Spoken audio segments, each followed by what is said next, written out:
pukul 7 waktu Indonesia Barat.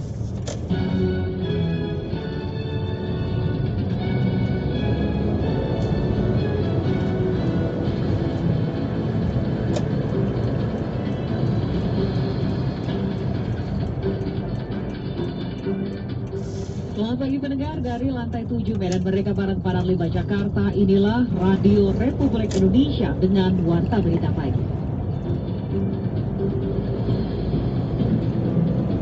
Momentum yang sudah cukup baik ini harus terus dijaga. Untuk itu atas arahan Presiden Republik Indonesia, maka PPKM level 4, 3 dan 2 di Jawa Bali akan diperpanjang sampai tanggal 16 Agustus 2021. Meskipun kita memiliki banyak buah-buahan khas Indonesia, namun tingkat konsumsi buah kita masih rendah, 88,5 gram per orang per hari, masih jauh di bawah rekomendasi WHO sebesar 150 gram per orang per hari.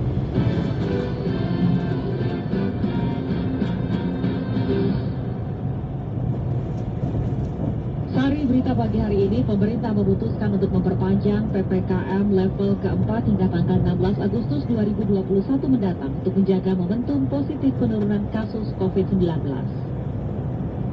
Sementara itu, konsumsi buah masyarakat Indonesia masih berada di bawah jauh dari standar konsumsi buah harian yang direkomendasikan oleh Badan Kesehatan Dunia atau WHO. Inilah Warta Berita selengkapnya Selasa 10 Agustus 2021, saya Rizky Lestari.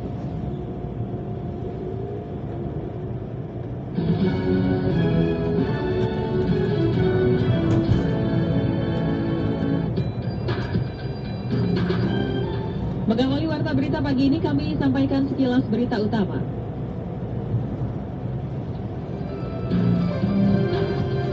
Menteri Kesehatan Budi Gunadi Sadikin mengungkapkan bahwa Presiden Joko Widodo memberikan arahannya agar pihaknya menyiapkan peta jalan atau roadmap jika virus corona tidak hilang dalam waktu yang cukup lama.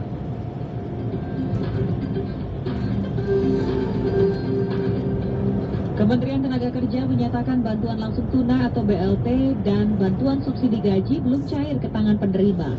Sekretaris Jenderal Kemenaker Anwar Sanusi juga menjelaskan, Kemenaker masih memproses data penerima untuk pencairan BLT subsidi gaji.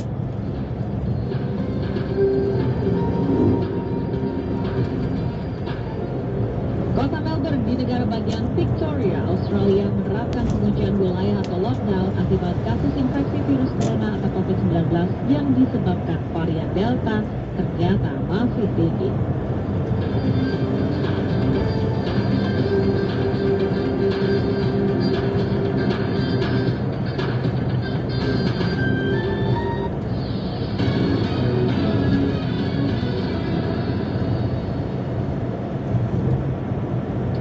Informasi pertama, pemerintah memutuskan untuk memperpanjang PPKM level 4 hingga tanggal 16 Agustus 2021 mendatang untuk menjaga momentum penurunan positif kasus COVID-19. Hal tersebut disampaikan oleh Koordinator PPKM sekaligus Menko Kemaritiman dan Investasi Luhut Binsar Panjaitan dalam keterangan pers virtual Senin malam tadi.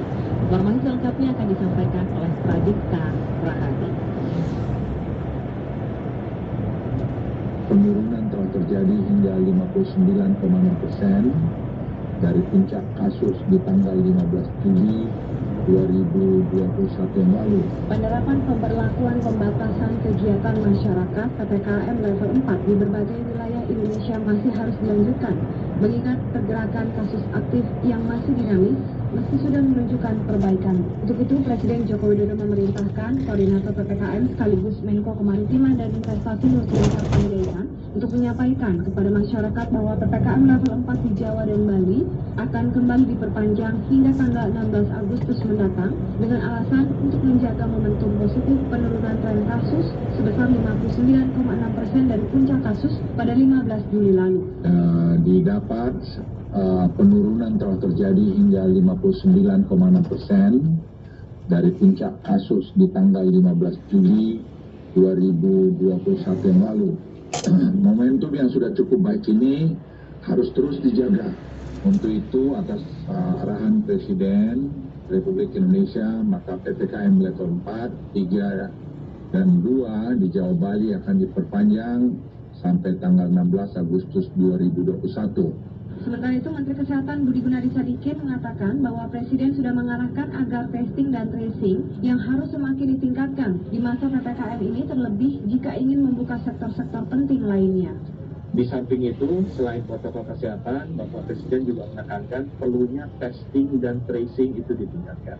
Ini adalah salah satu kelemahan kita yang sangat dibutuhkan ke depannya kalau kita mau secara bertahap membuka aktivitas sehari-hari tanpa mengorbankan unsur keamanan. Kita melihat bahwa testingnya sudah terjadi peningkatan yang cukup tinggi. Dari sebelum lebaran mungkin masih kisarannya puluhan ribu, sekarang sudah tes spesimennya di atas 200 ribu, sedangkan tes jumlah orangnya sekitar 150 ribuan. Itu kenaikan yang luar biasa. Untuk diketahui, jumlah kasus positif COVID-19 yang turun belakangan ini sejalan dengan jumlah tes swab PCR maupun antigen yang minim dalam 6 hari terakhir. Selain itu, tambahan kasus positif juga belum bisa ditekan sampai angka 10.000 kasus per hari. Adapun untuk kasus kematian mulai menurun pada PPKM kali ini, karena sepanjang tanggal 3 hingga 9 Agustus total kematian COVID-19 sebanyak 11.280 orang. Jumlah tersebut turun bila dibandingkan dengan pekan sebelumnya, yaitu pada tanggal 27 Juli hingga 2 Agustus yang mencapai 12.525 orang.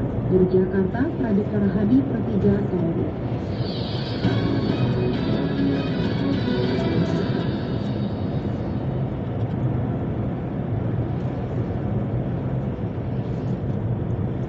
Menteri Koordinator Bidang Perekonomian Erlangga Hartarto juga menyebutkan sebanyak 77,5 juta dosis vaksin akan tiba di Indonesia pada Agustus 2021. Percepatan vaksinasi ditargetkan melalui bantuan TNI Polri, pemerintah daerah, dan Badan Kependudukan dan Keluarga Berencana Nasional atau BKKBN dengan mengoptimalkan bidan sebagai vaksinator. Khusus untuk luar Jawa dan Bali, Erlangga menjelaskan percepatan vaksinasi terutama dilakukan di daerah pemberlakuan pembatasan kegiatan masyarakat atau PPKM level 4 yang sebanyak 45 kabupaten kota dan 4 kabupaten kota di Papua untuk mendukung Pekan Olahraga Nasional atau PON.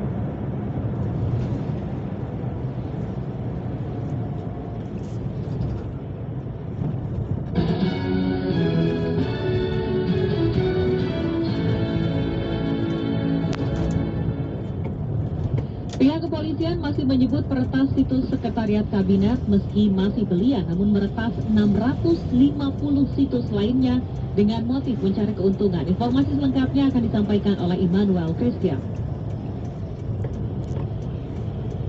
Telah dilakukan penangkapan terhadap 2 orang pelaku peretasan laman website SET.RI yang dilakukan di wilayah hukum Polda Sumatera Barat. Polisi telah membongkar kasus dugaan peretasan laman website Setkap, yakni setkap.go.id. Pelaku terdiri dari 2 orang dengan inisial ZYY dan Lutfi Fek. Kabak Mabes Polri, Kombes Ahmad Ramadan mengatakan bahwa kedua pelaku diketahui masih berusia belia. ZYY berumur 18 tahun dan Lutfi Fek berumur 17 tahun. Ramadan menyampaikan bahwa barang bukti yang ada diamankan sebuah laptop dan sebuah handphone. Kedua barang bukti diduga untuk melakukan defacing terhadap website setkap.go.id dengan cara merubah tampilan website dengan tidak semestinya, sehingga website tidak dapat digunakan dan bertuliskan PWNN DBY ZYY. Dapat diketahui sebelumnya bahwa pada tanggal 30 Juli 2021, ML melakukan peretasan laman Setkap.RI, kemudian meminta BS untuk melakukan defacing terhadap website Setkap.id dengan cara merubah tampilan website dengan tidak semestinya, sehingga website tidak dapat digunakan dan bertuliskan PWNED BYZYY Lutfi Fek. Kemudian motif kedua pelaku melakukan defacing guna mencari keuntungan dengan menjual skrip backdoor dari web yang menjadi target kepada orang yang membutuhkan. Diketahui bahwa BS telah melakukan peretasan dalam negeri maupun luar negeri sebanyak 650 website. Sementara itu, Deputi Dukungan Kerja Kabinet Sekretaris Kabinet atau Setkap Tanon Arya Dewangga memastikan situs resmi Setkap akan pulih dalam 2 hari ke depan. Dalam keterangan pers pada Senin 9 Agustus 2021, Tanon mengatakan Setkap juga sudah berkoordinasi dengan Badan Siber dan Sandi Negara atau BSSN, Badan Intelijen Negara atau BIN, serta Kepolisian Republik Indonesia atau Polri untuk memastikan tidak ada ancaman peretasan kembali. Sementara itu, terkait keamanan data, Tanon memastikan tidak ada informasi rahasia negara yang terancam. Situs Setkap selama ini berisi informasi terkait kebijakan pemerintah, tidak ada dokumen yang dikecualikan atau dokumen bersifat rahasia di dalamnya. Data-data yang ada di dalam website sejauh ini alhamdulillah masih sangat aman, dan memang website itu sendiri berisi website Setkap ya, itu memang berbeda dengan website dari kantor-kantor pemerintahan yang lain. Kami memberikan atau mendeliver informasi-informasi baik itu acara-acara presiden, kegiatan-kegiatan presiden maupun kegiatan-kegiatan pemerintahan, sehingga dengan demikian tidak ada dokumen-dokumen yang dikecualikan atau tidak ada dokumen-dokumen yang bersifat rahasia yang disimpan di dalam website Sekretariat Kabinet.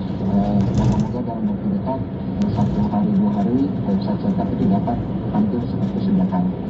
Perbuatan para pelaku peretasan dapat dikenakan tuntutan pidana pasal 6 ayat 1, ayat 2, dan ayat 3 junto pasal 30, ayat 1, ayat 2, ayat 3, pasal 48 ayat 1 junto pasal 32 ayat 1, pasal 49 junto pasal 33 Undang-Undang Nomor 19 Tahun 2016 tentang perubahan atas Undang-Undang Nomor 11 Tahun 2008 tentang informasi dan transaksi elektronik. Dari Jakarta, Immanuel Christian, Pro 3 RRI.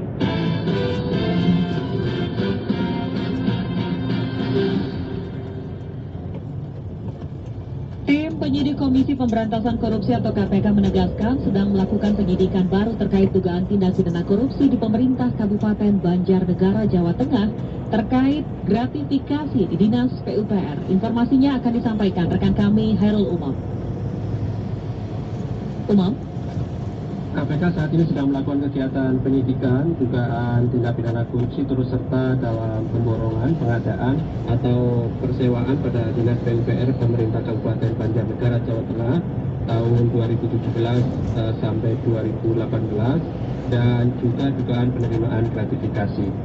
Tim penyidik Komisi Pemberantasan Korupsi menegaskan sedang melakukan penyidikan baru terkait dugaan tindak pidana korupsi di pemerintahan Kabupaten Banjarnegara, Jawa Tengah. Menurut Ali, penyidikan di Banjarnegara berkaitan dengan pemborongan, pengadaan atau persewaan dan gratifikasi pada Dinas PUPR tahun 2017-2018. Namun Ali belum bisa menjelaskan kasus ini secara detail dan belum bisa mengumumkan tersangka dalam kasus ini karena kebijakan pimpinan KPK yang baru. KPK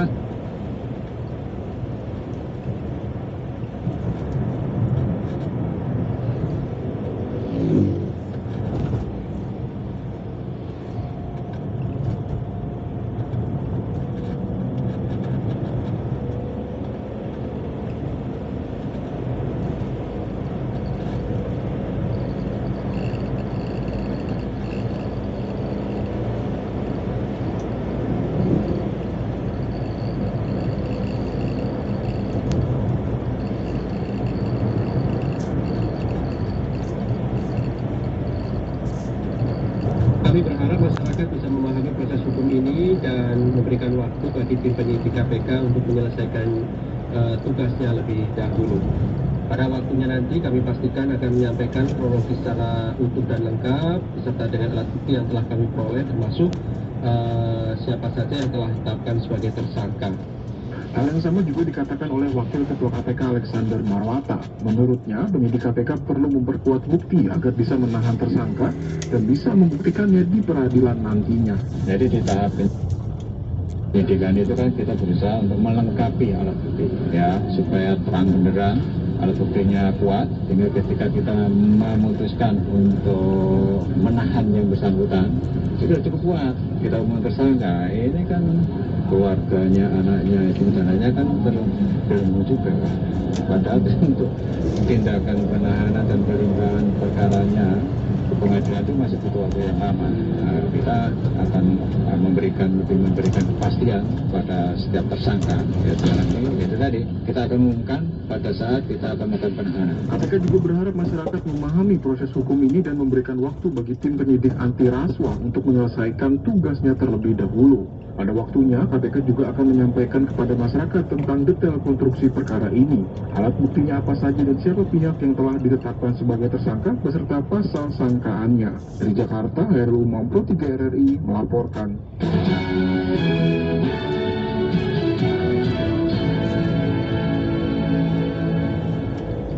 Kita beralih ke informasi lainnya. Wakil Ketua Komisi 1 DPR Abdul Haris Alam Syahari menyebutkan bahwa belum menerima surat presiden terkait pencalonan Panglima TNI. Politisi dari fraksi PKS menyatakan kriteria calon Panglima TNI harus punya pengalaman dan rekam jejak yang baik. Informasi selengkapnya akan disampaikan oleh Rizky Supermana. Berarti yang punya peluang adalah darat dan laut. Jelang pensiun masa jabatan Panglima TNI Marsikal Hadi Cahyanto pada November 2021 mencuat isu pencalonan Panglima TNI baru yang diuji kelayakan dan kepatutannya akan dilakukan di DPR. Menanggapi hal ini, Wakil Ketua Komisi 1 DPR Abdul Haris Alam Syahari menyebut calon Panglima TNI umumnya dari Kasat, Kasal, dan Kasau. Namun karena Panglima TNI yang digantikan dari Kasau, maka peluang Marsikal Fajar Prasetyo menjadi kecil. Politisi dari fraksi PKS ini pada wartawan di Jakarta menjelaskan pencalonan mengerucut pada Kasat dan Kasal, di mana Jenderal Andika Perkasa memiliki pengalaman 2 tahun lebih menjadi Kasat dibandingkan Laksamana Yudho Margono pengalamannya kurang dari 1 tahun sebagai Kasal. Komisi 1 juga belum menerima surat dari Presiden tentang pencalonan Panglima TNI. Dari 3 kepala staf itu pastinya berpeluang semuanya. Akan tetapi karena baru saja atau yang akan digantikan nantinya adalah dari Angkatan Udara, maka saya kira peluang Angkatan Udara menjadi kecil. Nggak mungkin habis Angkatan Udara lagi. Berarti yang punya peluang adalah darat dan laut. Dari darat dan laut dan dari ketiga kepala staf, 2 kepala staf laut dan udara itu memang relatif masih baru, belum ada 1 tahun, sehingga mungkin peluang yang lebih besar ada pada darat karena dia sudah cukup lama lah, 2 tahun lebih. Sementara itu, anggota Komisi 1 DPR Muhammad Farhan berharap calon Panglima TNI mempunyai kemampuan untuk mengembalikan kepercayaan masyarakat terhadap pemerintah dalam penanganan pandemi. Politisi dari fraksi Nasdem ini menyebut masyarakat harus disadarkan agar tidak melakukan pelanggaran protokol kesehatan. Suara-suara untuk meminta pemerintah untuk tidak melakukan pembatasan lain perlukanlah sebuah upaya bersama untuk membuat masyarakat itu patuh dan percaya kembali pada apa yang dilakukan oleh pemerintah. Penunjukan Panglima TNI yang bisa meyakinkan begitu banyak rakyat untuk jalurkan seluruh personel TNI pemerintah agar masyarakat kembali patuh. Panglima TNI Marsikal Hadi Cahyanto akan memasuki umur 58 tahun pada November 2021. Maka paling lambat Oktober 2021 uji kelayakan dan kepatutan calon Panglima TNI harus dilakukan di Komisi 1 DPR. Dari Gedung DPR, Rizky Supermana, Pro 3 RRI. Penunjukan Panglima TNI yang bisa meyakinkan begitu banyak rakyat.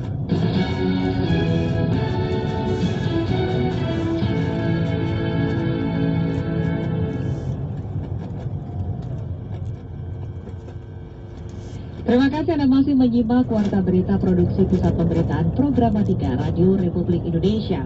Selama masa pandemi, ekspor buah lokal Indonesia mengalami peningkatan hingga 30,31%. Sayangnya, meski ekspor buah lokal mengalami peningkatan, namun ternyata konsumsi buah oleh masyarakat Indonesia masih jauh di bawah standar konsumsi buah harian yang direkomendasikan oleh Badan Kesehatan Dunia WHO. Informasi ini kami hadirkan dalam sesi laporan khusus Pro 3 bersama Niar Abdul Jalali.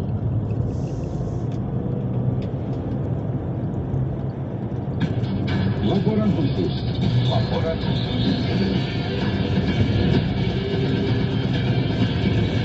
Laporan khusus. Ayo tingkatkan terus konsumsi buah Nusantara kita konsumsi lebih banyak. Selama masa pandemi COVID-19, meski mayoritas sektor perekonomian mengalami kesulitan, namun sektor hortikultural dalam negeri mengalami peningkatan ekspor. Salah satu yang mengalami peningkatan cukup tinggi adalah ekspor buah-buahan lokal, di mana menurut Menteri Koordinator Bidang Perekonomian Erlangga Hartarto, peningkatan ekspor buah-buahan lokal Indonesia di tahun 2020 mencapai hingga 30,31% dibandingkan tahun sebelumnya. Dan ekspor hortikultura tahun 2020 adalah 645,48 juta yang meningkat 37,75% dibandingkan tahun 2019.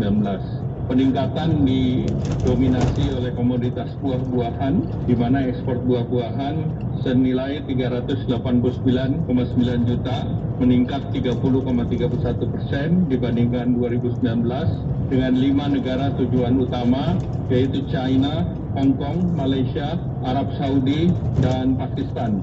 Dari sisi produksi, rata-rata produksi meningkat 6,06% dan tentunya diikuti dengan peningkatan konsumsi oleh masyarakat karena sektor ini juga mempekerjakan tenaga kerja, para petani dan juga secara tidak langsung, pekerja langsung, petani langsung maupun value chain-nya yang sebesar 13 juta.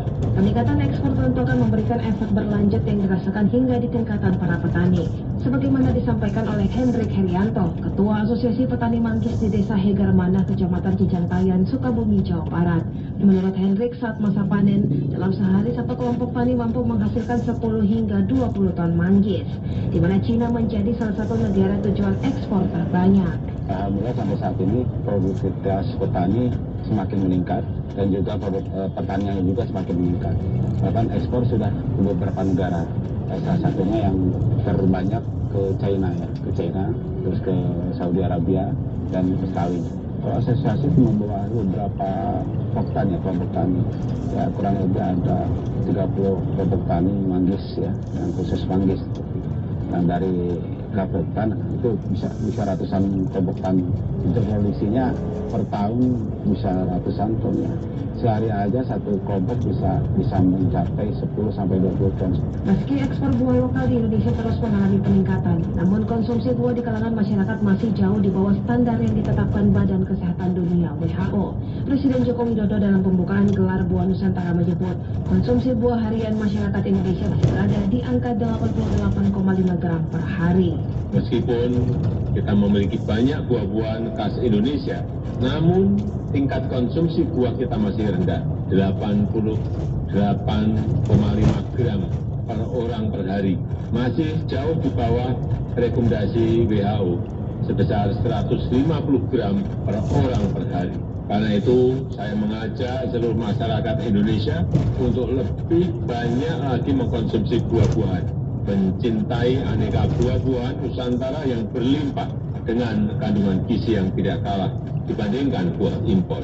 Dengan mengkonsumsi buah Nusantara, kita bukan saja menambah asupan gizi di masa pandemi, tapi juga untuk membantu petani-petani buah kita, agar para petani buah makin bersemangat, makin produktif, dan makin sejahtera.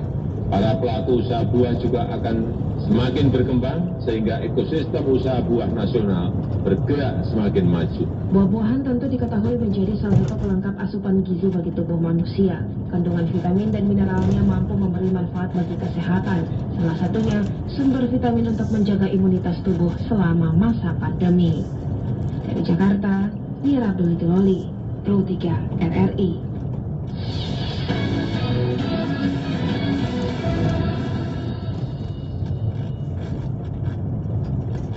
Buah-buahan lokal Indonesia kini mulai dikenal komunitas internasional, di mana ekspor buah lokal tanah air tahun 2019 ke 2020 mengalami peningkatan hingga 30,31%. Berikut adalah tanggapan masyarakat terkait pengetahuan mereka mengenai daerah mana saja yang menjadi sentra buah-buahan lokal. Nama saya Iqbal dari Jakarta. Kalau yang saya tahu ada apel Malang dari Kota Batu di Malang, Jawa Timur. Kemudian ada Markisa di Medan, Sumatera Utara.